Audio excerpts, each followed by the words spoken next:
Life वाले से काम कर रही हूँ। मेन मीडिया में ये मतलब अभी आया है, 1 साल तक मुसलसल एक साइलेंट क्रैकडाउन सिंध में जारी था अफगान रिफ्यूजीज के खिलाफ। जो एक जेनोफोबिक नैरेटिव स्टेट की तरफ से अफगान रिफ्यूजीज के, और वो हमें सिविल सोसाइटी में भी वहाँ पे देखने को मिला, और जुडिशल सिस्टम में भी अफगान मुहाजिरीन के हवाले से नफरत देखने को मिली। लेकिन यहाँ पे इस कॉन्फ्रेंस के थ्रू में मतलब आप लोग डिपेंडेंट्स होते हैं। कल मैं इस्लामाबाद पहुंची तो यहाँ की एक फैमिली ने मुझे अप्रोच किया, जो ये बता रहे कुछ केसेस 12 का, और वहाँ पे 12 लोग जो है डिपोर्ट हुए हैं।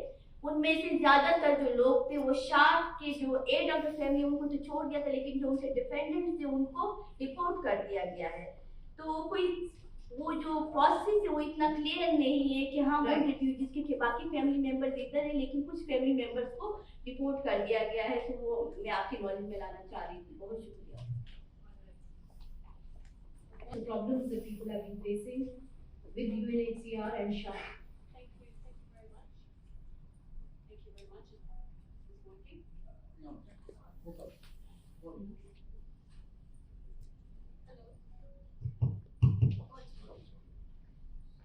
Thank you very much. It's a pleasure and an honor to be here this afternoon.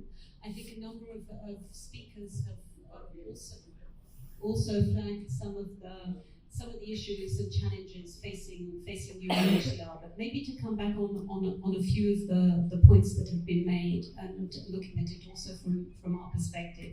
We have, of course, a long history of collaborating with the government and the people of Pakistan in hosting Afghan refugees, and some of the speakers already alluded to the fact that the first wave of refugees came in the late 70s, and that there have in fact been consecutive repatriation movements back to Afghanistan over that time. I wasn't aware of the one in the 80s, but definitely in the early 2000s, over 1 million Afghans went back to Afghanistan, and since then there have also been voluntary repatriation movements. And of course, as UNHCR, we certainly stand ready to continue supporting voluntary repatriation movements, and have been doing so irrespective of the illegal foreigners repatriation plan announced by the government last October. And we've also been working very closely with the authorities here in Pakistan, as well as with many NGO partners, on providing support to host communities as well. In fact, in all, since 2003, UNHCR has contributed over 1.3 billion US dollars to the response to the Afghan refugees, with, of course, the support of our own donors. Having said that, of course, it is true that we recognize that we're at a moment in time here in Pakistan, but also globally, where there is a lot of frustration and disillusionment with looking for refugee solutions everywhere. We're seeing more and more refugee crises. We have, as we speak, over 110 million forcibly displaced people in the world. Afghans constitute roughly 5 million of those, and there are many competing demands on our own resources, as well as on the different host country resources. Having said that, I think nevertheless there is a willingness, and we hear this very often, to continue supporting the government of Pakistan in hosting Afghan refugees. As I said, it's been a long history of hosting refugees from Afghanistan here in Pakistan. I think it's something that the government and people of Pakistan can be very proud of. Many countries, as is often pointed out, do not have the same value and commitment and endurance in doing so. And we need to capitalize on that and mobilize the support that is still there from many donor countries, but also from financial institutions like the World Bank, who are willing to contribute towards broader development efforts, but including also support to refugee hosting communities through a special window of financing that they have for refugees. And the Asian Development Bank, who are talking of grant money, because I know that also the question of loans can be controversial for countries at times, but they're talking about grant money. So these are all options and possibilities that I think warrant further discussion, further mobilization, further engagement. From our point of view, what is needed to move forward on those issues, looking at the refugee response in Pakistan, is a clear government policy on what the government would like to see in terms of refugee protection. We have these different categories of refugees, the 1.3 million POR card holders, roughly 800,000 Afghan citizenship card holders, and the more recent arrivals that some of the other speakers have also alluded to. These people all need to have solutions thought through with regard to their particular situation. And for those who are undocumented, there needs to be some kind of process in place to ensure that people who need international protection, who can't go back to Afghanistan because they have protection needs and would face risks if they went back, are protected. Frustrations that have been raised by the representative of the Hazara community, because I think we have to recognize that as far as UNHCR is concerned, it has been very the arrivals to the people who came to Pakistan post-2021. A number of these people have approached UNHCR, and we have data on these people. That's about 470,000. I'm not saying that that's all the people who arrived after 2021, but how to protect these people, how to ensure that they're documented and that they are not harassed in the context of the repatriation plan is a challenge, I think, that faces us as UNHCR, but all of our partners who are also working in this area. We have a number of proposals that we have put on the cards for the consideration of the government of Pakistan, including possibly data sharing in return for some kind of temporary protection given to these people so that they are not facing forced return at this time. We have talked about screening mechanisms. Other speakers have also talked about a refugee law, putting a refugee law in place, which of course is something that UNHCR has been pursuing for very many years, even preceding the current situation. So we have lots of thoughts and ideas, but we need to advance with the government authorities on these ideas, because obviously they're not mechanisms that we could implement on our own. So I would call upon all of you who may be in a position to influence the policymakers to request that we sit down and have a discussion on adopting a refugee policy moving forward for Pakistan. And as I said previously, as far as UNHCR is concerned, we're certainly ready to continue our long-standing support to the authorities, but also to our partners who are active in trying to find ways to maximize protection for Afghan refugees here in Pakistan. I'll end there. Thank you very much. Work through SHARP and other partners, but we also do engage ourselves directly. So we do have refugees, once they've been through SHARP, they are prioritized and they come to UNHCR for registration, and the data that we have of the 470,000 that I mentioned is data that UNHCR does have. One thing that we are not in a position to do since 2022 in Pakistan is to issue asylum seeker certificates to people who approach us. And this was a request of the government of Pakistan that we do not issue asylum seeker certificates to this population. So it is true, as the gentleman said, that many of these people who approached us actually only have tokens or slips to show that they approached UNHCR or our partner SHARP. And this is again something that we are in discussions with the authorities on whether we can change that practice.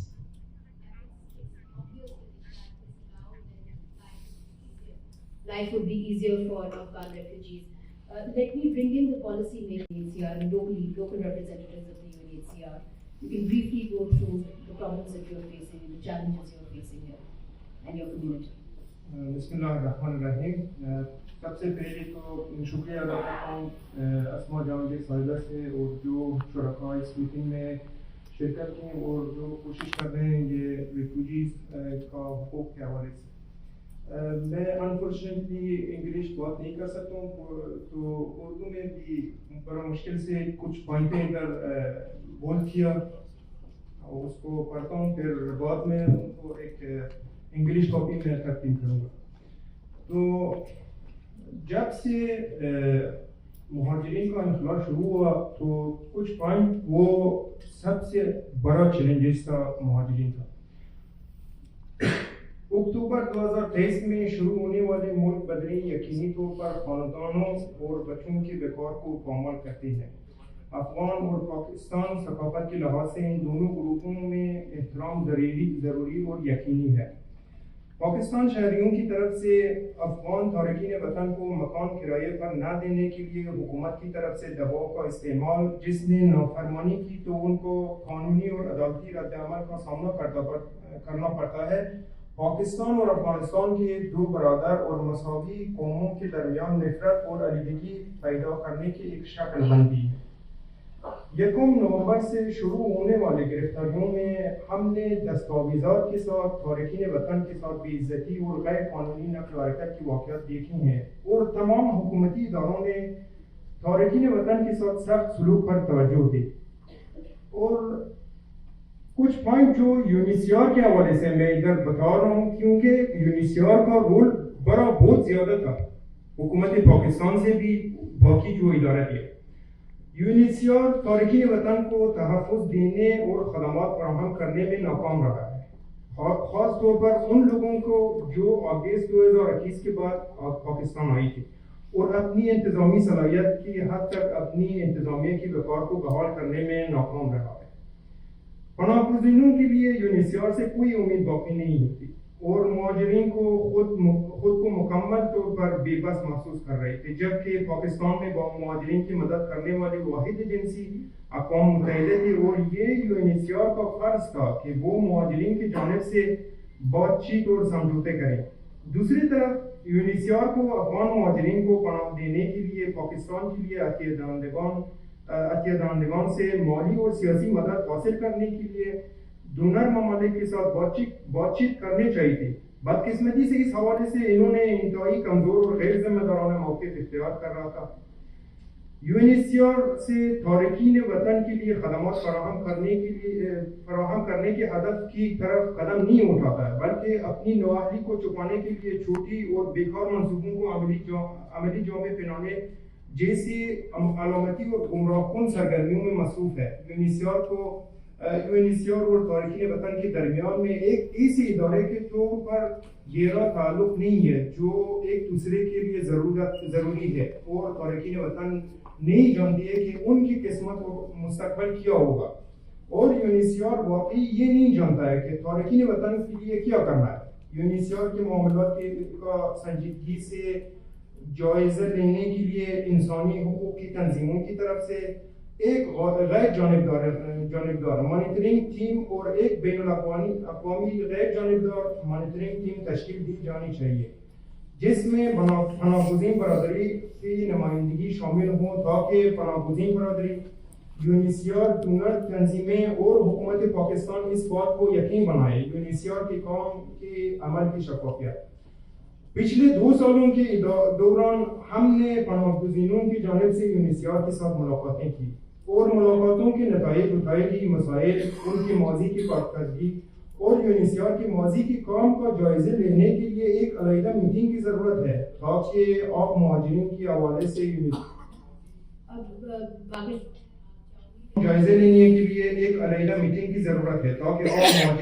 سے UNHCR کے ماضی کے موقف سے بھی واقف رہیں.